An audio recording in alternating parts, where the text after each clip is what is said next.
We were talking about this. We touched on it with Congressman Loudermilk, the adoption of new rules. Now, each Congress, this is the 117th Congress, they adopt rules, but this one goes pretty far. They are moving forward with these new gender-neutral House rules. Terms like mother and father will now be considered non-inclusive as the House of Representatives pursues this, postmodern language. These new rules have already targeted, members. Additionally, for posting information that's declared false or doctored. Now, they don't know that if it is, but if they will be referred to it'll be referred to as an ethics violation if they do.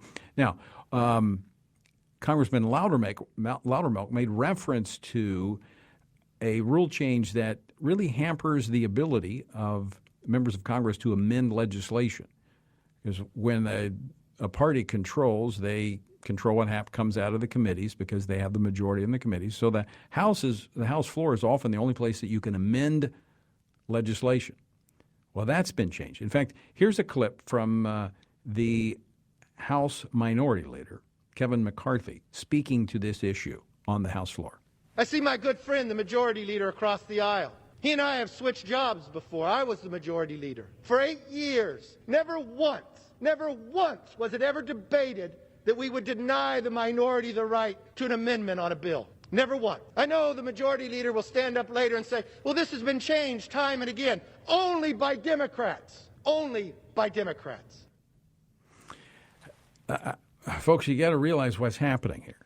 This is the MO of the left. It is not. It's no longer to debate. I've watched this now. I've actually been here almost 18 years, and I've watched this process to where it used to be. You'd have liberals and you'd have conservatives, and they would debate. And you know what? You saw that on cable news. You would see these debates take place on all of the issues. They would disagree. They would have different ideologies, different philosophies, but they would debate.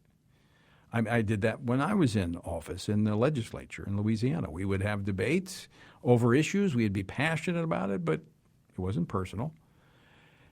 That's not the case anymore. That's where the new left comes in.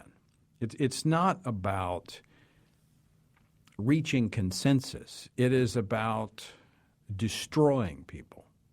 And that's what we see happening, silencing and destroying. You see, I just got a note just here as I was sitting here. One of the attorneys that's involved with the campaign, the Trump campaign, that's been looking into the alleged irregularities. Law firm lets her go because they were getting pressure from the left. We see this effort to silence by cutting off debate with a change of the rules. No longer can the motion to recommit, which is what this rule change was about, they're no longer going to be able to amend legislation. So basically, the minority is silenced. Now, they have a very, very thin majority. Probably, I think it's the thinnest majority in decades, with just a handful of votes that Nancy Pelosi has to run the House.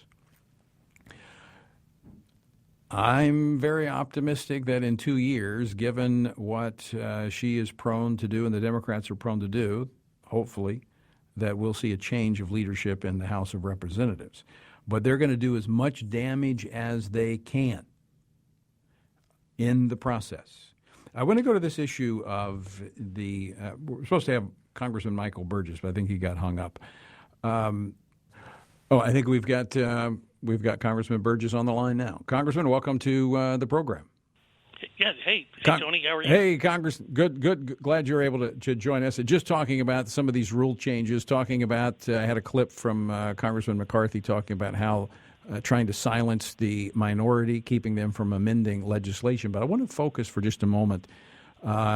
This ban on the use of personal pronouns, of requiring gender-neutral language. What's this all about?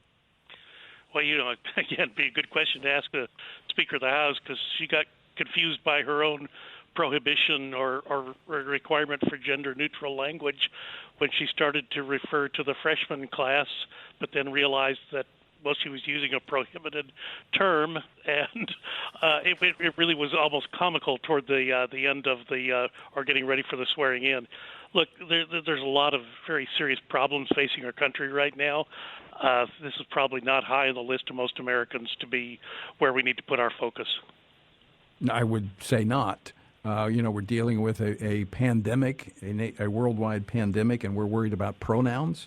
I mean, let me ask you this question. What is the penalty to members of Congress if they violate this? Well, that's a good question, and I don't know the answer to that. And I did wonder about it when the speaker kind of stumbled over her own words the other night. Was that what was she worried about running afoul of?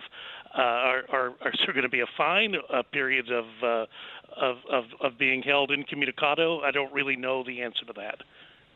I'm just wondering. This is foolishness. It's foolishness, and I just think we shouldn't even have. Quite frankly, if I were there, I would ignore it. And I'm just wondering if the Republicans say, you know what, we've got bigger things to deal with.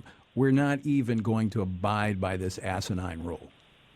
And I think that's the correct answer and the correct approach. And Tony, you're right. There's some very serious problems that we have to face and deal with, and the American public has certainly suffered long and hard because of this pandemic. We should be putting our efforts towards getting that solved. Yeah, absolutely. Congressman, sorry we're out of time. We're going to get you back on again. As always, great to talk with you, and thanks so much for joining us today.